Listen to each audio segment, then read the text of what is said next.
என்னது chef Venkatesh but சாரும் தாமு சாரும் இப்போ பேசிக்கிறதே இல்லையா அப்படிங்கிற விஷயம் தான் பரவிட்டு இருக்கு. ஏன்னா ரீசெண்டாக செஃப் பட் சார் ஒரு இன்டர்வியூவில் சொல்லியிருந்திருப்பாரு, முதல்ல நான் தான் விஜய் டிவியில் நிறைய ஷோ பண்ணிட்டு இருந்தேன். அதுக்கப்புறம் குக் வித் கோமாளி ஷோ வரும்போது இவர் என்னோட வந்தால் நல்லா இருக்கும் அப்படின்னு சொல்லிட்டு தாமு சார் ரெஃபர் பண்ணதே நான் தான். நாங்கள் 2 பேரும் ஜட்ஜஸாக 4 சீசனாக நல்லா தான் பண்ணிட்டு இருந்தோம். நிறைய காமெடி ஒர்க் அவுட் ஆனிச்சு, ரிசல்ட்டும் நல்லாவே ஃபேராக இருந்துச்சு. அப்படி இருக்கும் சமயத்தில் இந்த சீசன் 5 உருவான போது இந்த ப்ரொடக்ஷன் டீம் விஜய் டிவிலேருந்து விலகிட்டாங்க.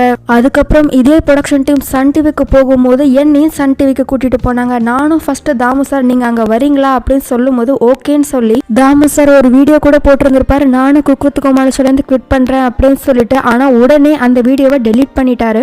இந்த இடைப்பட்ட நேரத்துல விஜய் டிவி அவர்களோ நீங்களே இந்த ஷோவை ஹோஸ்ட் பண்ணுங்க, கண்டினியூ பண்ணுங்க, நீங்களும் போயிடாதீங்க அப்படின்னு சொன்னதுனால அவர் அதுக்கு சம்மதிச்சிட்டாரு.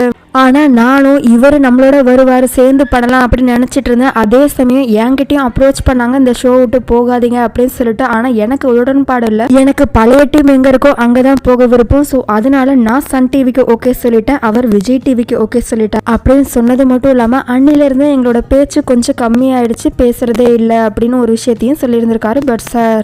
இது ஒரு பக்கம் பார்க்கறதுக்கு மங்காத்தா மாதிரி தான் இருக்கு, நீ உள்ள நான் வெளியே அப்படிங்கிற மாதிரி. நமக்கு பிடிச்ச 2 ஃபேவரட் ஜட்ஜஸும் வேற சேனலுக்கு போயிட்டாங்க. இந்த வீடியோ பற்றி கருத்துக்கு நீங்களும் சொல்லலாம். இது போல பல இன்ஃபர்மேஷனோட தெரிஞ்சுக்கணும் அப்படின்னா அந்த டைம் சேனலை சப்ஸ்கிரைப் பண்ணி வச்சுக்கோங்க.